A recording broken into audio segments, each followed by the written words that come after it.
राधे राधे जी। आज हम आपके लिए एक बुढ़िया माई और हनुमान जी की कार्तिक स्नान की कहानी लेकर आए हैं। तो आइए कहानी शुरू करते हैं। इसी गांव में एक बुढ़िया माई रहती थी और उसका एक बेटा व बहू भी साथ रहते थे। कार्तिक का महीना आया तो बुढ़िया ने बेटे से कहा कि वह कार्तिक स्नान के लिए जाएगी और एक महीना वहीं रहेगी। यह सुन उसके बेटे ने अपनी पत्नी से कहा कि माँ के लिए 30 लड्डू बनाकर दे दो ताकि वह पूजा पाठ कर कर कुछ खा सके। बहू ने गुस्से में आकर 30 लड्डू बनाकर दे दिए। बुढ़िया नदी किनारे कार्तिक स्नान को गई और वहीं एक किनारे पर झोपड़ी बनाकर रहने लगी। बुढ़िया रोज सवेरे उठकर स्नान करती और जैसे ही एक लड्डू निकाल कर खाने लगती तो हनुमान जी बंदर के रूप में आते तो बुढ़िया वह लड्डू खुशी से बंदर को दे देती।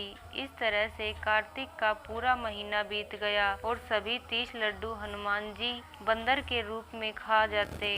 कार्तिक का महीना समाप्त होने पर बुढ़िया वापस जाने को तैयार हुई तो हनुमान जी प्रकट हो गए और उन्होंने बुढ़िया की उस कुटिया की जगह पर एक आलीशान महल बनवा दिया। बुढ़िया का पूरा महल धन दौलत से भर गया। उसकी काया निरोगी हो गई। अन्न के भंडार से महल भर गया। इतना सब होने पर धूमधाम से वह अपने बेटे के पास गई। बुढ़िया को इतना धनी देखकर उसकी बहू ने मन में कहा कि अगले कार्तिक मैं भी अपनी माँ को कार्तिक स्नान के लिए भेजूंगी। और अगले कार्तिक आने पर उसने अपनी माँ को कार्तिक स्नान के लिए कहा। पूरे 30 लड्डू घी व बहुत सा मेवा डालकर अपनी माँ के लिए बनाकर दिए। माँ कार्तिक स्नान के लिए गई और जैसे ही सुबह सवेरे नहाकर लड्डू खाने लगती तो हनुमान जी बंदर का रूप धारण करके उसके सामने बैठ जाते तो वह पत्थर मारकर उन्हें भगा देती और कहती कि इससे मेरा पेट ही नहीं भरा तो तुम्हें कैसे दूं।